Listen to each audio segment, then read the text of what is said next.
It felt wrong, and at the same time, the attention from a male figure, I craved that attention. Jose Hurtado lived most of his childhood in Mexico City, where at 5 years old, he was sexually molested by a neighbor.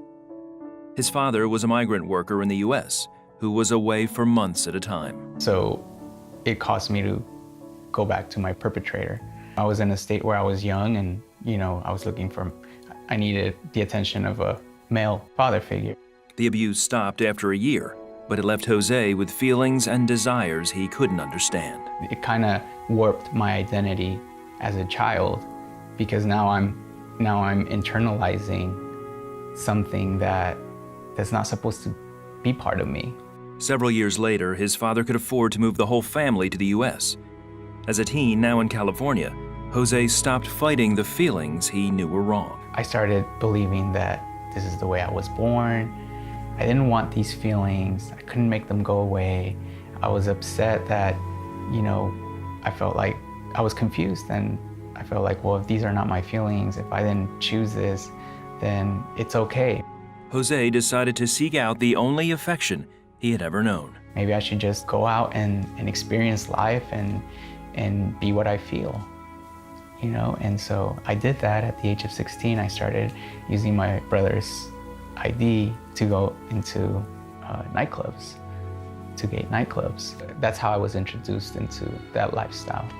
By 18, Jose was living a very promiscuous lifestyle. You just keep getting hurt and keep getting hurt because it's not fulfilling you. It's not love. It's you trying to fulfill your desires through another person or at another person's cost. It left me empty. It left me still broken. He also started abusing drugs, and as he kept going from relationship to relationship, the shame and drug abuse grew worse. I was addicted to ecstasy, cocaine, marijuana, crystal meth. So I was just trying to numb myself from reality because reality was so painful to me, and I found that being in that altered state, my heart wouldn't hurt that much when I was in that state. Jose asked God to change him. When nothing happened, he assumed God wasn't listening. I would take the non-response as, well, do you enjoy watching me go through what I'm going through? So in my mind, in my heart, it felt like God was being cruel because how could you be this good God, see me suffer this way and allow me to go through this? One night, Jose tried to overdose on ecstasy and cocaine.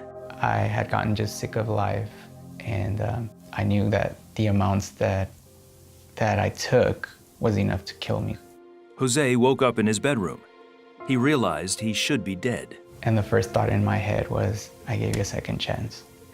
All of a sudden there was an inner knowing inside of me, like really strong, like God is calling me.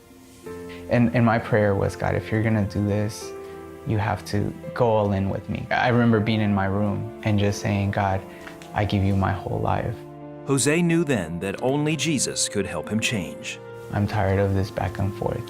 I feel so broken because I don't want this life anymore. I just want your life. Jose found a church where a pastor took him under his wing and helped him find healing. I had let go of my old lifestyle, old friends. Talk about, forsaking everything to follow Jesus. That's what was happening. I was losing my life to find life. He met Danielle at the church bookstore in 2008. My first impression of Jose was just his heart. He was just this person who loved Christ. Christ just kind of oozed out of him, and I just wanted to be around that. It was very contagious what he had.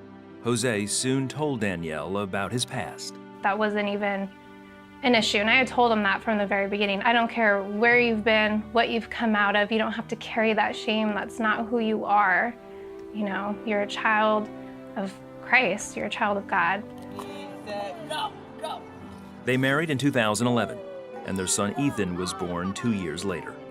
Jose uses his story to encourage others caught in the homosexual lifestyle to get help. All you need to do is really get along with God. It's not that difficult.